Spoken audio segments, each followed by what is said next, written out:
What's going on? I'm Brian Gubernick here with Abrams International and Home Helper Consultants. Today we're actually going to discuss, should you purchase a home that requires renovations or repairs? Before we jump into today's topic, I'd like to call your attention to two links just below. The first link, free home value. If you're a seller and you're curious as to your home's value and whether or not it makes sense to sell your home in today's market, please click on this link. If you're a buyer, there's a link to search all area homes. You're going to want to click here and obviously have access to everything available on today's market.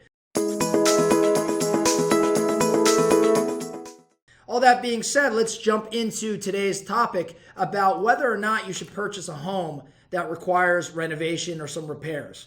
I believe there's really a few things to consider here. First and foremost, I've got to ask you, what's your motivation for purchasing this home? Are you an investor? Are you looking to make some sort of equity in this property? You do the repairs, you sell it for more. Maybe you're an investor and you're willing to put in some work, so there's some sweat equity. Or if you're like many of our clients, maybe you're looking to buy this home, renovate it, and use it for your own personal use, so you have an end use to it.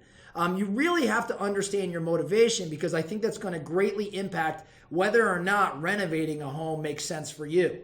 Obviously, if you're an investor, you may be more focused on the acquisition price, the cost of the home. You may also be much more focused on your costs because you're trying to create a profit margin, right? But if you're a homeowner, if you want to be the end user, not to say that that sort of thing is not important, because your acquisition cost does matter and your repair cost does matter, but it may matter a little less. And I say that because this is not just not just a property you're looking to sell, maybe fix and flip. This is a home that you intend on living in and enjoying for years to come. So number one, know your motivation.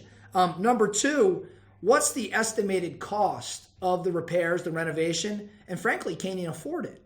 I say that because I've lived through the market crash, right? I lived through our market tanking in a number of cities, right? And so when it went down, when it tanked, what I found was that there were so many people, investors and homeowners alike, that really stretched their budget when it came to repairs, and as a direct result of that, had no cash reserves when the market shifted.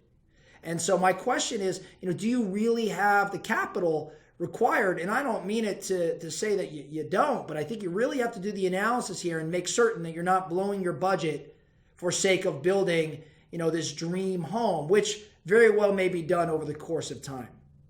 Lastly, I'm going to ask maybe what some may consider a rather crazy question, but can you mentally afford this project? I've had many clients, many friends that have purchased homes that required renovation, and they were very excited the day they acquired the property, and they were very excited to draw out the plans, and they were very excited to meet with the contractors and do the work. Then the construction got underway. And what always happens, it takes a little bit longer than you wanted it to. And it's a little bit messier than you wanted it to be. And the budget was blown and it cost a bit more than you were hoping it would. So can you mentally afford this? Because it's much easier said than done. It looks great on paper, but when you're living through the renovation, especially if you intend on moving into the home while the renovation is being done, it's very challenged mentally. So I caution you on this and do the full analysis and make sure you can not just financially afford it, but mentally afford it as well. That's all I have for you today. Thank you again for joining me, Brian Gubernick with Home Helper Consultants and Abrams International. Don't forget to check out those two links, and I look forward to seeing you next time.